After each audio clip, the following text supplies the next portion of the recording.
Good, good day, everybody. My name is Max Edkins from the Connect for Climate program of the World Bank.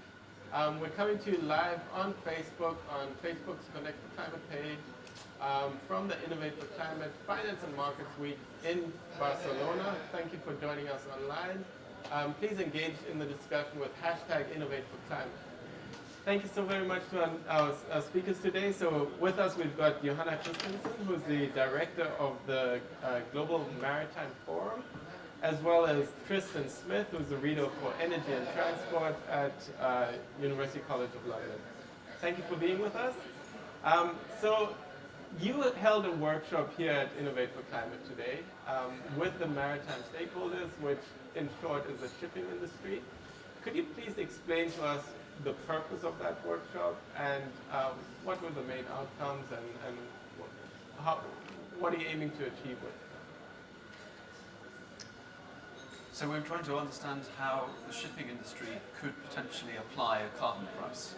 And that's important because the sector is a consumer of fossil fuels, and therefore, as with any other sector that consumes fossil fuels, it needs to somehow transition over the next few years, over the next few decades, to the point where it's zero carbon.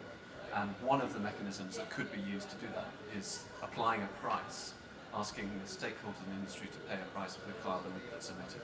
And that was the main centre of the discussion, and the objectives and the outcomes were to try and write the amount of work and the remaining work that would need to be done in order to progress that, in order to get to the point where the industry was actually adopting both internal carbon pricing and policy type carbon pricing.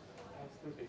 So this is also within the context of the Carbon Pricing Leadership Coalition, which is hosted at the World Bank, and it aims to encourage companies and stakeholders across the board to incorporate a carbon price within their businesses. So maybe you could just explain to what extent is this actually happening within the marine world? To what extent are shipping companies actually looking towards carbon pricing? And how are we going to progress the agenda? So the maritime industry is only just beginning to explore carbon pricing as a potential tool, and that's true both on the private sector side and on the public sector side.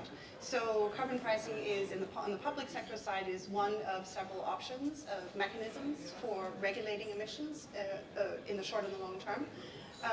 And on the private sector side, it's very, very early stages. The maritime industry is only just beginning to engage on this issue, and so really our workshop today was initial opportunity to work with someone and to have a conversation and a brainstorm with some of those companies who are just beginning to explore carbon pricing as an internal tool, and to see how we might work with them to bolster that work going forward, and also how can we engage more parts of the maritime industry in that conversation.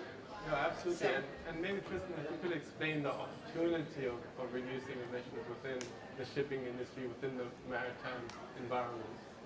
So the first and the relatively straightforward opportunity is to improve the energy efficiency. And this is something that is happening naturally anyway. Fuel price is a significant driver of cost for ship owners and for charterers, and so they always look to ways to minimise. The question is whether that's happening fast enough, and as to whether or not it's going to achieve some of our objectives of avoiding dangerous climate change.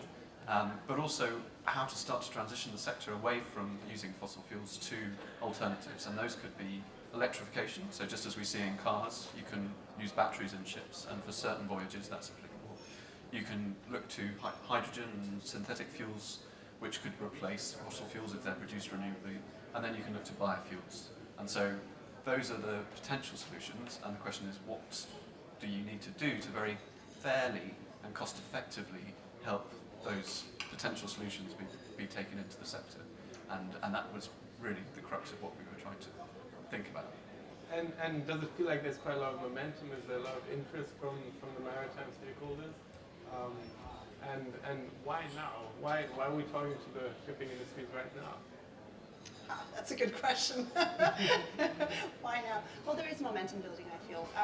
There's a momentum on the policy side, and Tristan can speak much more to that in terms of how the industry is regulated. But that in turn is then also driving an increased interest in the private sector, because they can see new regulations effectively coming down the pipeline, and they need to find a way, well, how do we respond to that, or how do we need to act in order.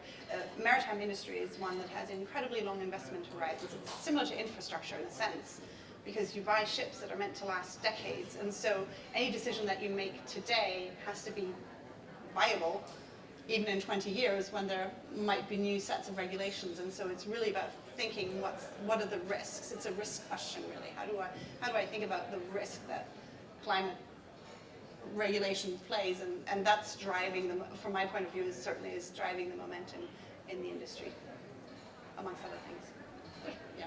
And maybe on the actual policies that are being implemented. Yeah, so the policy side is, you have to kind of split into pre-Paris and the Paris Agreement in December 2015 and post-Paris. And actually the shipping industry was having a lot of discussion pre-Paris, and it did have some relatively evolved ideas around carbon pricing in the early 2010s. But they were so difficult to progress because a lot of the framework of Paris hadn't been agreed. We didn't have that UNFCCC go-ahead, which we now have. So that happened in December 2015.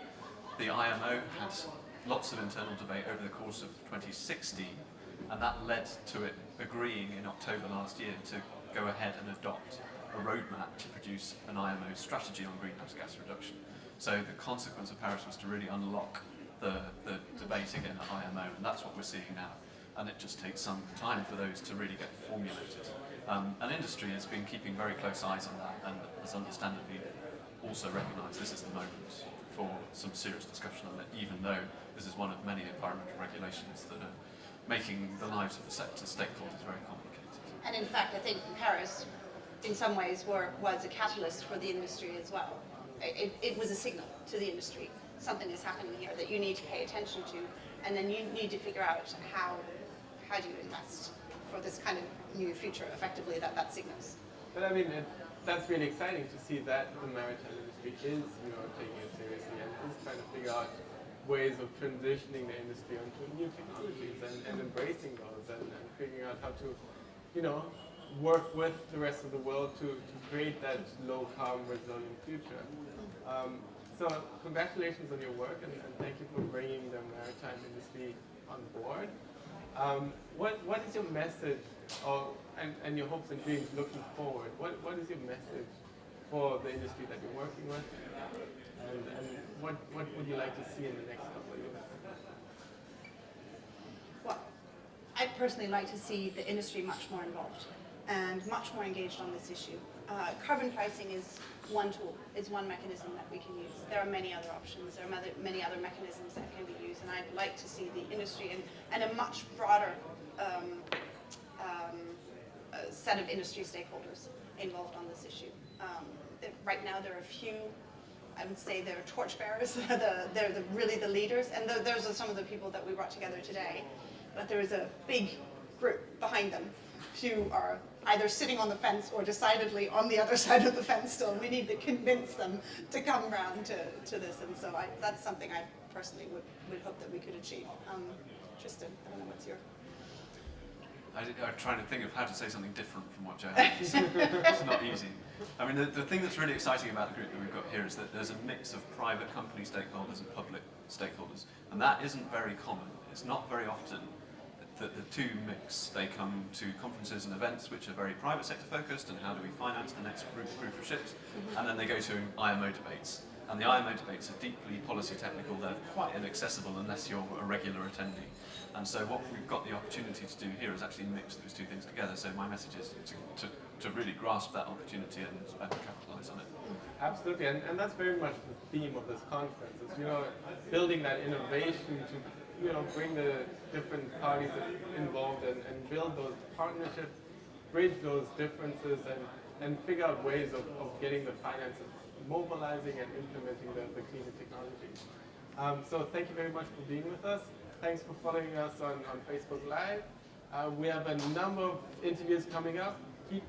Keep on following the Connect for Climate Facebook page and engage in the discussion online with #InnovateForClimate. Thank you so very much. Thank you.